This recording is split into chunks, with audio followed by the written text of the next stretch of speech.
Welcome to Time News Studios.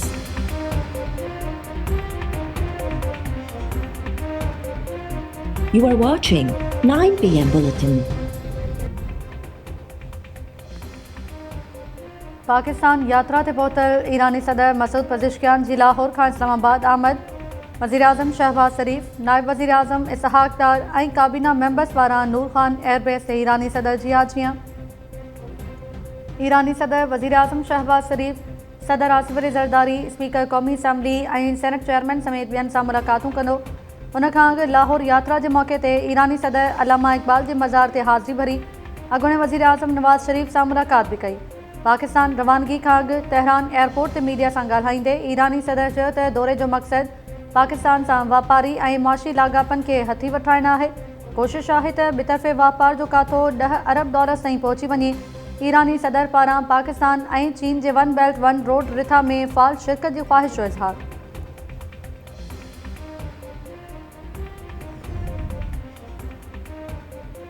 हुकूमत खां खंड जो मुल्ह ₹173 फ़ी किलो मुक़ररु करण बाद अमल कराइणु विसरी वियो। मार्केट्स मां खंड ग़ाइब थियणु लॻी। कराची में खंड जी खोट वधी वई। शहर जे मार्केट्स में 4 ॾींहनि खां खंड जी फ़राहमी बंदि। वापारियुनि सरकारी अघ ते खंड विकिरो करण खां खुतो जवाबु ॾेई छॾियो। होलसेल में खंड ₹174 खां ₹180 फ़ी किलो विकिरो थियणु लॻी। ॿिए पासे हुकूमत पारां 2 लख टन खंड घुराइण जो अमल टेंडर खुलण बाद हतमी मरहले में दाख़िल। नेशनल फूड सिक्योरिटी जे तर्जुमान मूजिबि इम्पोर्ट थियल खंड जी खेप सेप्टेम्बर जे शुरू में पहुची वेंदी। इम्पोर्ट जो मक़सदु मार्केट में खंड जी दस्तियाबी यकीनी बणाइणु ऐं अघनि में तवाज़ुन बरक़रार रखणु आहे। हुकूमत शुगर मिल्स खे नवंबर जे पहिरें हफ़्ते खां क्रशिंग शुरू करण जी डेडलाइन ॾेई छॾी। इख़्तियारनि चयो आहे त डेडलाइन तहत क्रशिंग शुरू न थियण जी सूरत में 3 बदिरां 5 लख टन खंड घुराइण जो प्लान जोड़े पियो वञे। वफ़ाक़ी सरकार पारां सूबाई हुकूमतुनि खे खंड ज़ख़ीरो कंदड़नि ख़िलाफ़ केस दाख़िल करण जी हिदायत।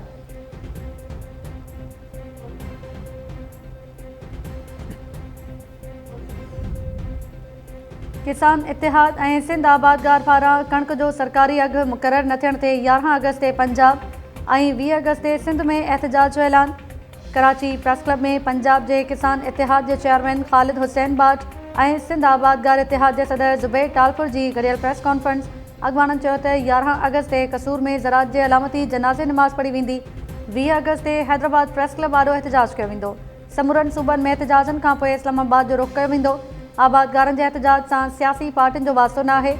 हुकूमत 45% टैक्स जी घुर करे रही आहे। असां नफ़ो ई नथा कमायूं त टैक्स किथां ॾींदासीं। आबादगार अॻवाननि चयो त हुकूमत समूरनि सूबनि जे आबादगारनि सां मुशावरत बाद डैम या केनाल ठाहिण ते गौर करे।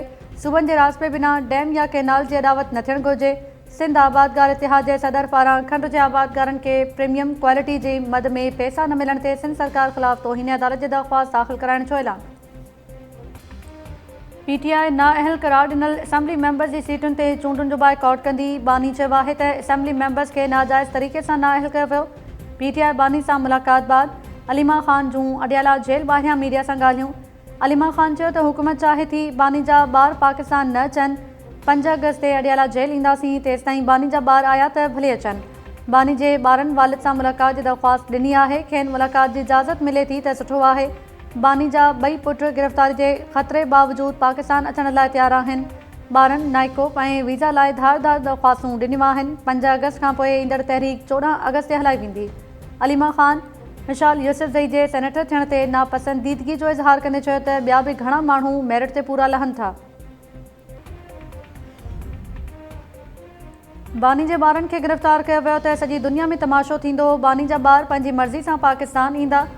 PTI जनरल सेक्रेटरी सलमान अकरम राजा चयो आहे त बानी जे ॿारनि खे वालिद सां मुलाक़ात ऐं संदसि हक़नि लाइ आवाज़ उथारण जो हक़ आहे। अली अमीन गंडापुर जे बयान खे भारत टोड़े मरोड़े पेश कयो। ॻाल्हियुनि खे ग़लति रंग ॾियणु दुश्मन जो वड़ आहे। सखर में डॉक्टर किरपाल दास जी कार ते फायरिंग। संदसि असिस्टेंट वज़ीर अली बुहड़ मारिजी वियो। एयरपोर्ट थाणे जी हद में अणॼातल हथियारबंद फायरिंग करे फ़रार। डॉक्टर किरपाल दास जो चवणु आहे त संदन कंहिं सां बि दुश्मनी न आहे। ख़बर न आहे कंहिं फायरिंग कई। वाक़े बाद पुलिस जो कचे में ऑपरेशन। केतिरा ई शकी हिरासत में वठण जी दावा। पुलिस जी पधिराई मूजिबि वाक़े वारे हंधि ऐं भरपासे जे इलाइक़नि खे कड़ो चाढ़ण बाद कार्रवायूं कयूं। शकी जवाबदारनि खां पुछा ॻाछा जारी आहे। हमले में मुलविस जवाबदारनि खे जल्द गिरफ़्तार कयो वेंदो। ॿिए पासे पाकिस्तान मेडिकल एसोसिएशन जे इजलास में डॉक्टर किरपाल दास ते हमले जी मज़म्मत जवाबदारनि खे जल्द गिरफ़्तार करे डॉक्टर्स ऐं पैरामेडिकल अमले खे तहफ़ुज़ ॾियण जो मुतालबो।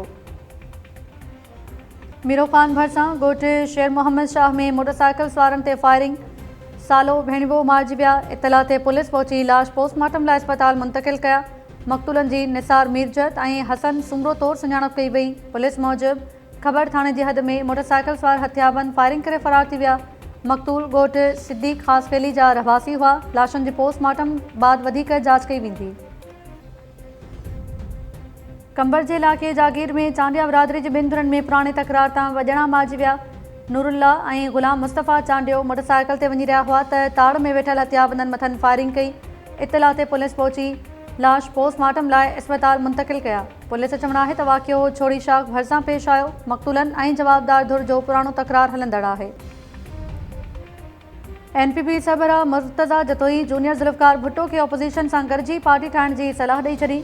मुर्तज़ा जतोई चयो आहे त सिंध में क़ाबिज़ माफ़िया मां जान आजी करण लाइ सभिनी ऑपोज़िशन पार्टियुनि खे गॾु थियणु घुरिजे। कंहिं हिकु पार्टी जे वस जी ॻाल्हि न आहे।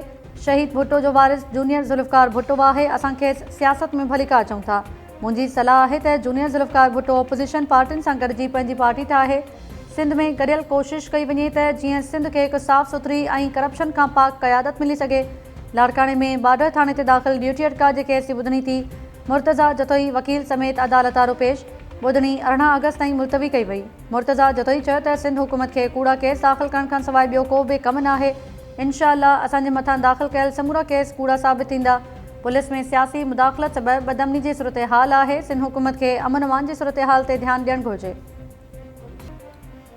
ऐं रहीम यार ख़ान में फ़सलनि जे भेल ते बेरहम ज़मींदार 2 ॾाचियूं मारे छॾियूं। ॾाचियुनि जे मालिक अब्दुल ख़ालिक चयो आहे त जवाबदार असलम पंहिंजे साथियुनि आमिर ऐं गफ़ार सां गॾिजी ॾाचियुनि खे वेश्याणो तशद्दुद जो निशानो बणायो। जवाबदारनि इल्ज़ाम हयो त ॿिन्ही ॾाचियुनि फ़सल जी भेल कई हुई, जंहिं तां ॿिन्ही खे मारे छॾियो। इस्लामगढ़ थाणे ते जवाबदारनि ख़िलाफ़ केस दाख़िल। पुलिस गिरफ़्तारी लाइ तहरुक न वरितो। ॾाचियुनि जे मालिक पारां बेरहम जवाबदारनि खे जल्द गिरफ़्तार करे सज़ा ॾियण जो मुतालबो।